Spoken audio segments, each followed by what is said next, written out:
Assalamualaikum warahmatullahi wabarakatuh. Sahabat sekalian, dalam video ini kita akan membahas beberapa hadits Sahih Al-Bukhari dari kitab wudhu yang berbicara tentang adab buang hajat dalam Islam. Mungkin sebagian dari kita berpikir, itu kan urusan sepele di kamar mandi saja, masa diatur-atur? Subhanallah, Islam mengatur segalanya, bahkan sampai urusan ke kamar mandi. Itu menunjukkan betapa sempurnanya agama ini, dan betapa sayangnya Allah kepada kita. Hingga hal terkecil pun diatur demi kebaikan kita. Yuk kita pelajari bersama. Hadits pertama diriwayatkan oleh Ibnu Umar radhiyallahu anhuma.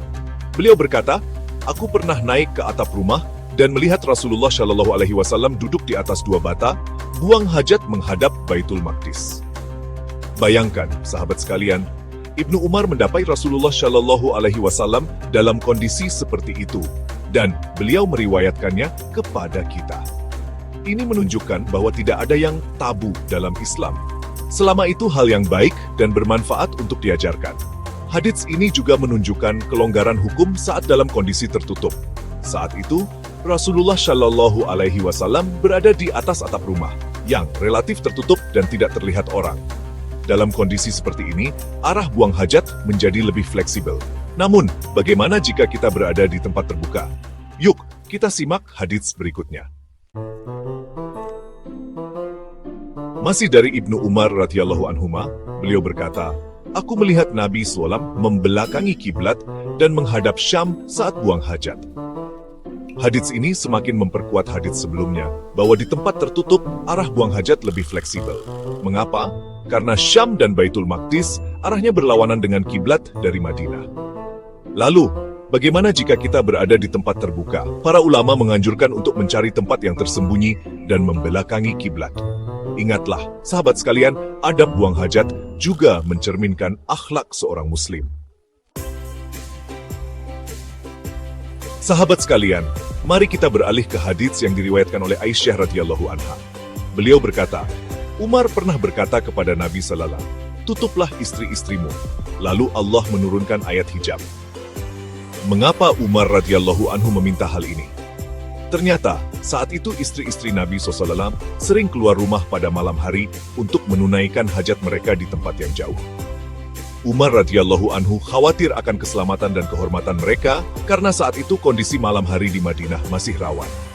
Kekhawatiran Umar ini menunjukkan kepeduliannya terhadap keluarga Nabi Olayala.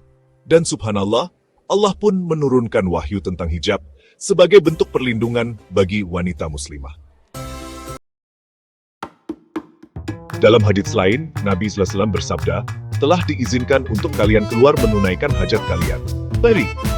Hadits ini menjelaskan bahwa wanita boleh keluar rumah untuk kebutuhan darurat, termasuk buang hajat. Ini menunjukkan bahwa Islam tidak mengekang wanita di rumah, tetapi memberi mereka kelonggaran untuk memenuhi kebutuhan mereka. Namun, perlu diingat bahwa izin ini bukan berarti wanita bebas keluar rumah tanpa alasan yang jelas. Tetaplah menjaga adab dan etika Islam saat berada di luar rumah, seperti mengenakan pakaian yang menutup aurat, tidak berdandan berlebihan, dan menjaga pandangan. Terakhir, mari kita simak hadits yang merupakan pengulangan dari hadits pertama. Ibnu Umar radhiyallahu anhu berkata, "Aku melihat Rasulullah SAW duduk di atas dua batu bata menghadap Baitul Maqdis saat buang hajat." Mengapa hadits ini diulang? Para ulama menjelaskan bahwa pengulangan hadits menunjukkan betapa pentingnya pesan yang ingin disampaikan. Dalam hal ini, adab buang hajat merupakan hal yang perlu diperhatikan oleh setiap muslim. Meskipun terkesan sepele, tetapi dari hal kecil seperti inilah akhlak dan kepribadian seorang muslim terbentuk. Subhanallah, dari 5 hadits ini, kita belajar bahwa Islam itu sangat rinci dan penuh adab. Bahkan dalam urusan paling pribadi, tidak ada satupun ajaran Islam yang sia-sia. Semuanya mengandung hikmah dan manfaat yang besar bagi kehidupan manusia. Semoga kita bisa meneladani adab Nabi SAW dalam seluruh aspek kehidupan, baik yang besar maupun yang kecil. Karena sesungguhnya, kesempurnaan Islam terletak pada detail-detail kecil yang seringkali kita lupakan. Jangan lupa like, komen, dan